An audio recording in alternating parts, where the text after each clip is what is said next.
Good morning students. आज हम पढ़ेंगे राज्य में चीनी उद्योग के बारे में। पिछले लेक्चर में हमने पढ़ा था राज्य में सूती वस्त्र उद्योग का विकास किस प्रकार हुआ, कहाँ कहाँ सूती वस्त्र मिलें पाई जाती है।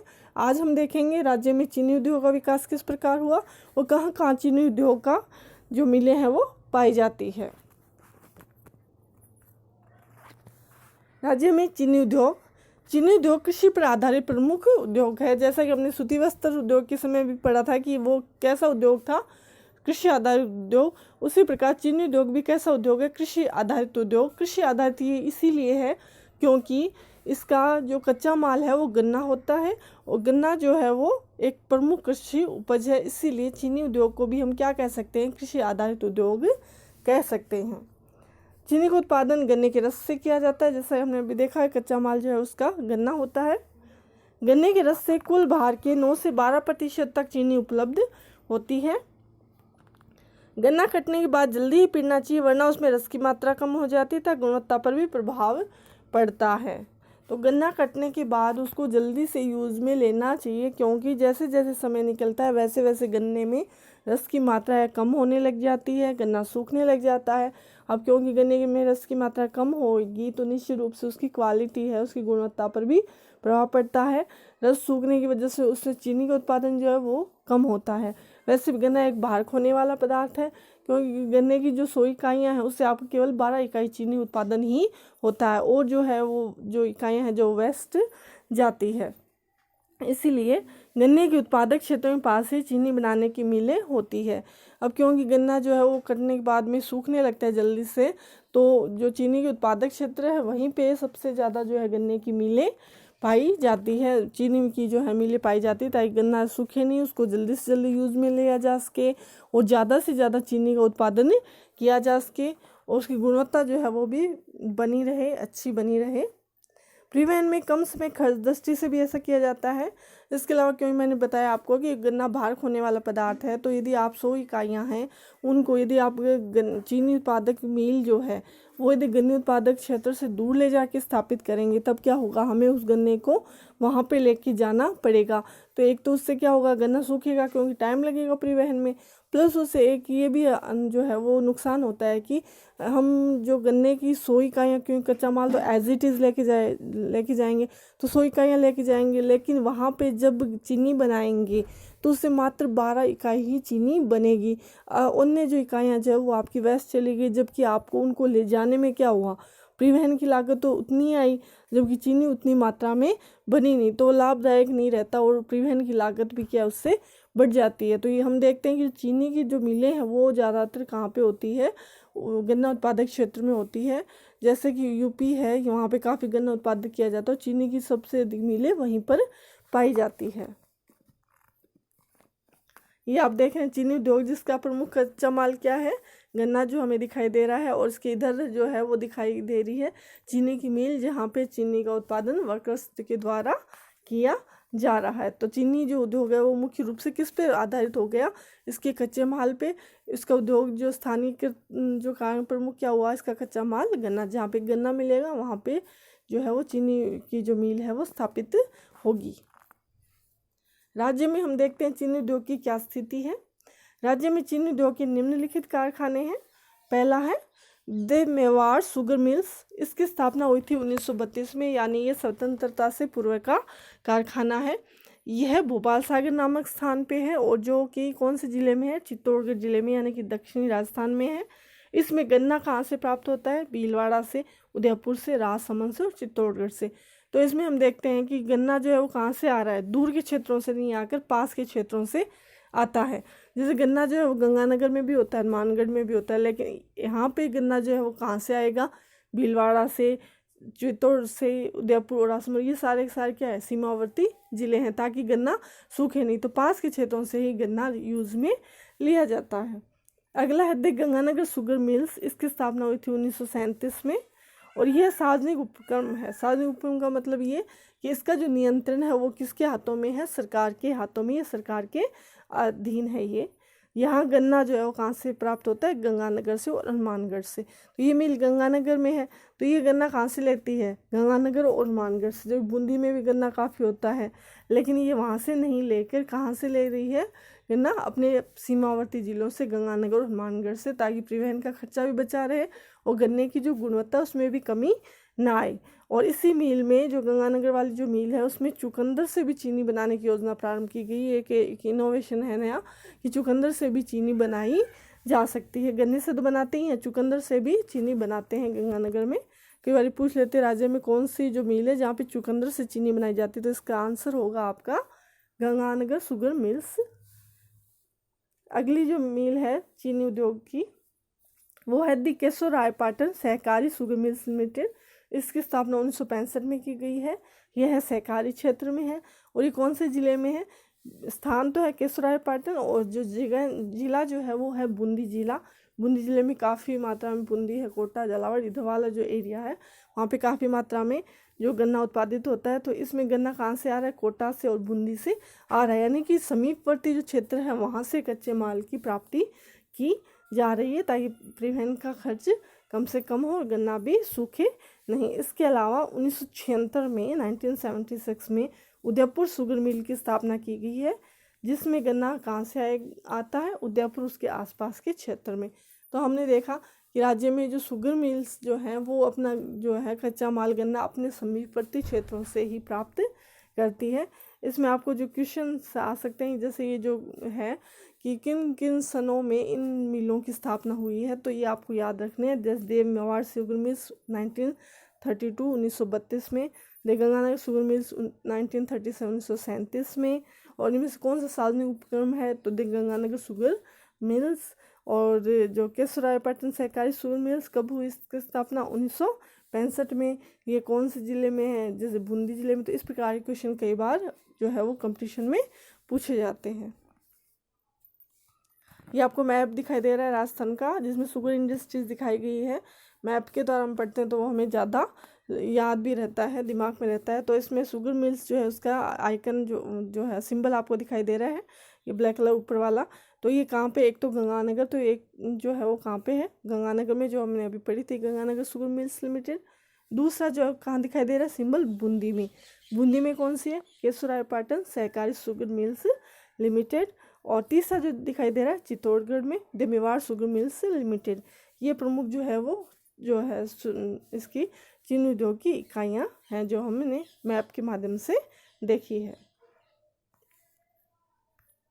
अगला है चीनी उद्योग के स्थानीयकरण कारक। स्थानीयकरण कारक, किसी भी उद्योग जो है उसके लिए स्थानीयकरण कारक वे होते हैं जो उसे किसी स्थान विशेष पर स्थापित होने के लिए प्रोत्साहित करते हैं, या इसी स्थान पे यदि किसी उद्योग को हम लगा रहे हैं तो उसकी कुछ वजह होती है कि हर जगह तो उद्योग लगाए नहीं जाते, किसी स्थान विशेष पे ही लगाए जाते हैं। कुछ ऐसी वजह होती है जो कि उद्योग को वहाँ पे आकर्षित करती है, उद्योगपति को आकर्षित करती है कि वो वहाँ पे अपना उद्योग स्थापित करें, उन्हें कहते हैं स्थानीयकरण कारक। अब हम देखते हैं चीनी उद्योग के स्थानीयकरण कारक कौन से हैं।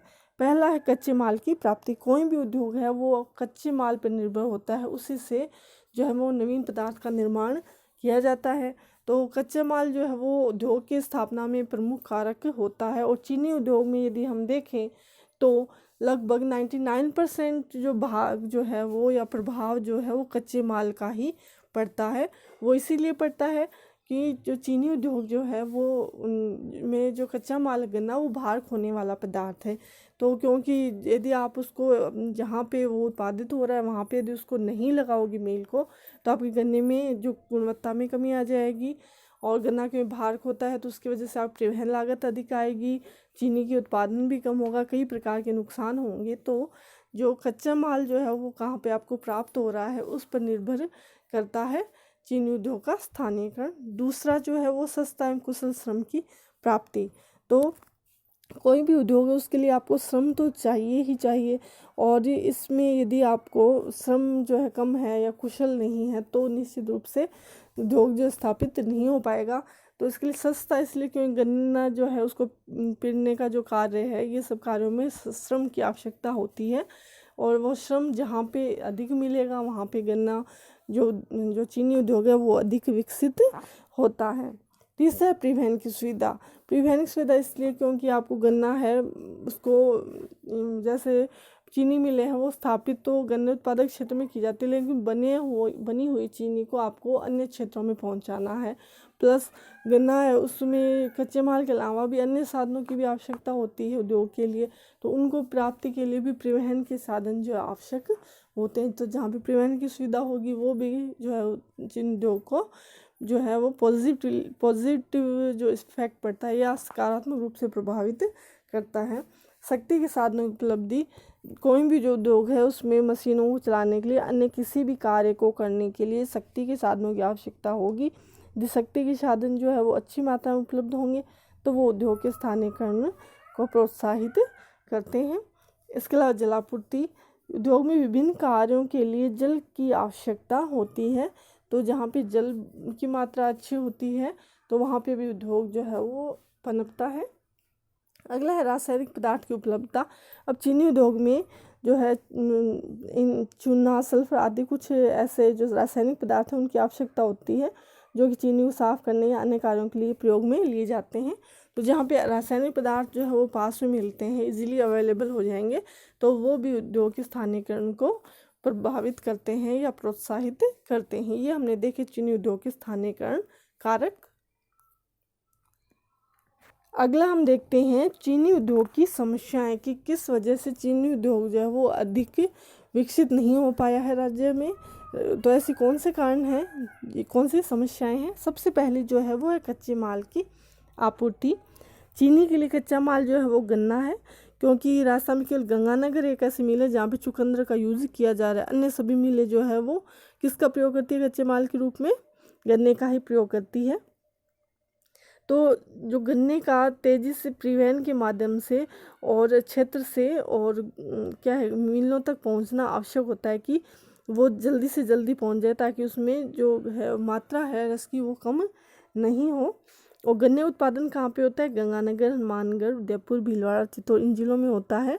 और इसके अलावा जो है कच्चा माल जो है वो इस प्रकार की प्रवृत्ति का जो कि बाहर होता है, तो जितना अधिक उसको जितना जल्दी मील तक पहुंचाया जाए उतना ही अच्छा रहता है। इसके अलावा वर्षा की जो है घटने बढ़ने के साथ में जो है गन्ने उत्पादन जो है वो भी प्रभावित होता है।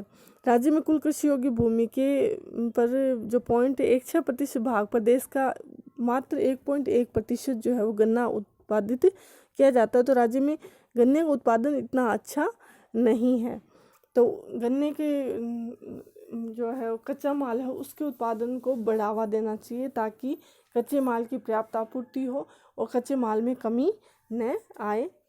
इसके अलावा सरकारी नियंत्रण, जो गन्ना जो है उस पर जो सरकारी नियंत्रण इस प्रकार से है कि मिल जो है उनको अपना 60% जो उत्पादन जो है वो निर्धारित मूल्य पर सरकार को देना होता है। केवल 40% भाग ही खुले बाजार में बिक्री हेतु आ सकता है। तो इससे मिल मालिक जो है वो उनको लाभ नहीं मिलेगा, और लाभ नहीं मिलेगा तो वो प्रोत्साहित नहीं होते। तो सरकारी नियंत्रण भी कई बार जो है वो इस उद्योग के लिए समस्या बन जाता है। उद्योग की मौसमी प्रवृत्ति, अब ये उद्योग जो है वो मौसमी प्रवृत्ति का है, यानी कि केवल पूरे 12 महीने नहीं चलकर कुछ ही महीने चलता है। ये अक्टूबर से अप्रैल तक चलता है, और जिसकी वजह से क्या है कि शेष जो समय जो है मिल जो है वो बेकार पड़ी रहती है। अब कर्मचारियों वेतन भत्ते, मजदूरी आदि पर फिर अधिक व्यय हो जाता है, तो संस्थापन पर भी व्यय अधिक हो जाता है। तो इस वजह से क्या होता है कि मिलें जो है वो लाभ में नहीं रहती बल्कि अलाभकारी हो जाती है, नुकसान उठाना पड़ता है, क्योंकि उद्योग जो है कुछ महीने ही चलता है, पूरे जो साल ये लाभ नहीं देता। अगला है गौण पदार्थ के उपयोग की समस्या। चीनी के लिए जो गन्ने का रस जब निकाल लेते हैं तो उसके बाद मैंने बताया कि ये एक बाहर होने वाला पदार्थ है, तो गन्ने का छिलका बच जाता है जिससे खोई कहते हैं। अब खोई जो है उसका प्रयोग पर्याप्त मात्रा में उपयुक्त रूप से नहीं हो पाता, तो जिसकी वजह से चीनी की लागत बढ़ जाती है। इसके लिए जो है ये गत्ता बनाने, इससे जो गत्ता कागज़ बनाया जा सकता है, स्प्रिट और शराब भी बनाई जा सकती है, खाद बनाने के संयंत्र स्थापित किए जा सकते हैं ताकि चीनी की लागत कम हो, क्योंकि वो जो खोई बचती है उसको परिवहन करने में तो लागत आती है, परिवहन लागत बढ़ जाती है, लेकिन उसका अन्य अगर यूज़ में नहीं लेते हैं तो उस वजह से वो वेस्ट चला जाता है, उससे किसी प्रकार का लाभ प्राप्त नहीं होता है। अगला, शक्ति के साधनों का अभाव। चीनी मिलों में कोयला ही मात्र शक्ति साधनों के रूप में प्रयोग में लिया जाता है और कोयले को हमें आयात करना पड़ता है, क्योंकि कोयला जो है वो यहाँ पे अच्छी क्वालिटी का या गुणवत्ता का नहीं है। तो आयात करते हैं तो उसमें समय की, धन की जो है वो भी अधिक लगता है। तो इसके लिए जो है वो गैर परंपरागत ऊर्जा स्रोतों का उपयोग किया जाए, तो बढ़ावा दिया जाए, तो इससे जो उद्योग है वो लाभ की स्थिति में आ सकता है। अगला, सस्ते श्रम का अभाव। चीनी मिलों के लिए सस्ता एवं कुशल श्रम जो है वो अधिक नहीं मिलता है। इसके लिए जो मजदूर है वो दूसरे राज्यों से आते हैं और जैसे मील बंद होती है वो अपने अपने घरों में चले जाते हैं, क्योंकि इस उद्योग की मौसमी प्रवृत्ति है। तो इस वजह से भी क्या उत्पादन क्षमता पर जो है वो प्रतिकूल प्रभाव पड़ता है। अगला है, खांडसारी उद्योग से प्रतिस्पर्धा। राज्य के गांवों में हम देखते हैं गुड़ है, खांड है, शक्कर, देशी चीनी का प्रयोग किया जाता है। तो चीनी का प्रयोग क्या हो उसकी वजह से कम हो जाता है और चीनी मिलों को कच्चे माल की आपूर्ति भी नहीं होती, जिसकी वजह से लागत जो है वो बढ़ जाती है या मूल्यों में प्रतिस्पर्धा रहती है। कई जिले ऐसे जहाँ पे जो देसी गुड़ गाँवों में बहुत पैदा किया जाता है, उत्पन्न किया जाता है, तो जिसकी वजह से चीनी उद्योग पर जो है वो अनुकूल प्रभाव नहीं पड़ता, बल्कि चीनी उद्योग को इनसे प्रतिस्पर्धा करनी पड़ती है। अन्य जो है जैसे गुड़ है, खांड सारी, इनको क्या है स्थानीय स्तर पर बनाते हैं, जिसकी वजह से लागत इतनी अधिक नहीं आती, जबकि गन्ना जो है उसमें लागत भी अधिक आती है। मेल जो है ने जो मजदूरों को देने के लिए अन्य सभी कार्यों में, तो चीनी जो है वो अपेक्षाकृत महंगी हो जाती है, जिसकी वजह से अन्य उद्योग से जब प्रतिस्पर्धा करती है तब भी जो है चीनी उद्योग पिछड़ जाता है। तो ये हमने देखी चीनी उद्योग की समस्याएं, चीनी उद्योग की जो मिलों के बारे में, चीनी उद्योग के स्थानीयकरण के बारे में।